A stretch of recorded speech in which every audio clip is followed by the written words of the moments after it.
নমস্কার বন্ধুরা, প্রতিদিনের মতন আজও নিয়ে চলে এসেছি নতুন একটি রেসিপি। গরমে টক জাতীয় খাবার খেলে কিন্তু শরীর কিন্তু যথেষ্ট ঠান্ডা থাকে। তাই আজকের এই সিম্পল রেসিপিটি হচ্ছে হাতে মাখা আমুদি মাছের টক।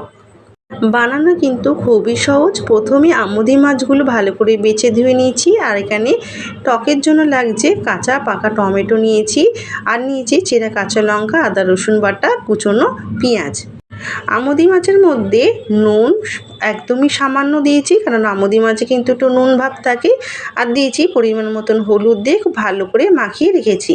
অন্যদিকে মাছ ভাজার জন্য কড়াই পরিমাণ মতন তেল দিয়ে একে একে মাছগুলো দিয়ে এপিট ওপিট লাল লাল করে ভেজে একটি পাত্রে তুলে নেব। আমুদি মাছে যেহেতু নুনটা থাকে, তাই কিন্তু নুনের পরিমাণটা একটু বুঝে শুনেই দেবেন। নুনের পরিমাণটা বেশি হয়ে গেলে কিন্তু খেতে কিন্তু ভালো লাগে না, নুনে পোড়া ভাবটা লাগে। এরপর আমি বাকি মাছগুলো কিন্তু একে একে দিয়ে ভেজে একটি পাত্রে তুলে নিয়েছি। এরপর একটা পাত্রের মধ্যে নিয়ে নিয়েছি সরু সরু করে কেটে রাখা আলু, কুচনো পেঁয়াজ, আদা রসুন বাটা, চেরা কাঁচা লঙ্কা, কাঁচা পাকা টমেটো, সাথে পরিমাণ মতন হলুদ, লঙ্কা গুঁড়ো, জিরে গুঁড়ো আর 2-4 টেবিল চামচ মতন দিয়েছি সর্ষের তেল দিয়ে ভালো করে হাতে এইভাবে মাখিয়ে নিয়েছি। মাখিয়ে নেওয়া হয়ে গেলে কড়াইয়ে বাকি তেলের মধ্যে ফোড়নে দিয়েছি কালো জিরে, শুকনো লঙ্কা। সেটাকে ভাজা হয়ে গেলে আগে থেকে হাতে মেখে রাখা সমস্ত কিছু দিয়ে ভালো করে হাই ফ্লেমে কিন্তু 5 মিনিট মতন কষিয়ে রান্না করে নেব। হয়ে গেলে মশলা দেওয়ার জল কিছুটা অ্যাড করব। আর আগে আমি নুনটা দিতে ভুলে গেছিলাম বলে পরে আমি নুনটা এখানে অ্যাড করে খুব ভালো করে মিশিয়ে নিয়েছি।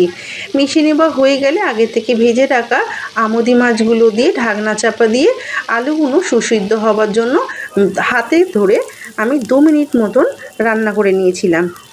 এতে করে কিন্তু আলুগুলো ভালোভাবে সুসিদ্ধ হয়ে গেছে, আর হালকা একটু রসালো ভাবও রেখেছি। এতে কিন্তু খাওয়ার সময় বেশ ভালোই লাগে।